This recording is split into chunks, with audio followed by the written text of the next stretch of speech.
யார் உத்தமமும் உண்மையுமுள்ள ஊழியக்காரர்? கர்த்தருடைய பிள்ளைகளுக்கு அன்போடு என்னுடைய வணக்கத்தை தெரிவித்துக் கொள்கிறேன். அன்பானவர்களே, யார் உத்தமமும் உண்மையுமான ஊழியக்காரன் என்றால், ஊழியம் பண்ணுகிறவர்களை குறித்து தான் இந்த வார்த்தை சொல்லப்படுகிறது என்று எண்ண வேண்டாம். நாம் அனைவரும் கர்த்தருடைய ஊழியக்காரர் என்பதை முதலாவது நாம் அறிந்து கொள்ள வேண்டும். எந்த மனுஷன் எஜமானுக்கு நம்பிக்கைக்கு பாத்திரனாக நடந்து கொள்ளுகிறானோ, எஜமானாகி இயேசு கிறிஸ்துவின் நம்பிக்கைக்கு பாத்திரனாக எந்த ஒரு மனிதன் நடந்து கொள்ளுகிறானோ, கர்த்தர் அவனுக்கு கொடுத்திருக்கிற பொறுப்பில் அவன் உண்மையாக இருந்து அந்த பொறுப்பை முழுமையாக நிறைவேற்றுகிறவனாக இருந்தால், கர்த்தர் அவனை உத்தமமும் உண்மையுமான ஊழியக்காரன் என்று சொல்லுகிறார்.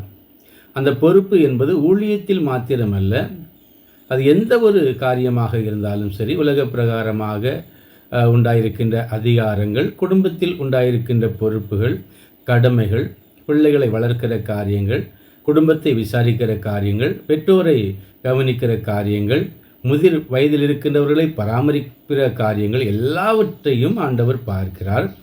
ஒரு மனிதன் ஆண்டவருக்கு உண்மையாக இருந்து, இது ஆண்டவர் எனக்கு கொடுத்த பொறுப்பு என்று சொல்லி தன்னுடைய பணியிலே தன்னுடைய வாழ்க்கையில், தன்னுடைய பாதையில் கர்த்தர் அவனுக்கு கொடுத்திருக்கின்ற எந்த ஒரு பணியாக இருந்தாலும் சரி, அந்த பணியிலே அவன் உண்மையாக இருந்து அந்த பணியை நிறைவேற்றுவானானால், அந்த பணியை முழு மனதோடு செய்து அதனால் உண்டாகிற கஷ்டங்களானாலும் சரி, இன்னும் நஷ்டங்களோ இழப்புகளோ எதுவானாலும் சரி, அதை சகித்து கொண்டு கர்த்தருடைய நாமத்தின் நிமித்தம் முழுமையாக அந்த பணியை செய்து முடிக்கிறவனாக இருந்தால், அது ஊழியம் மாத்திரம் என்பது அல்ல. கர்த்தருடைய பிள்ளைகளே, அது அரசாங்க பணிகளாக இருக்கலாம், கம்பெனிகளில் செய்கிற வேலையாக இருக்கலாம், குடும்ப பொறுப்புகளாக இருக்கலாம், எதுவானாலும் சரி, கர்த்தருடைய நாமத்தினாலே அந்த பொறுப்புகளில் உண்மையாக இருந்து அதை செம்மையாக செய்து அதன் மூலமாக கர்த்தருடைய நாமத்தை மகிமைப்படுத்துகிறவனைத்தான்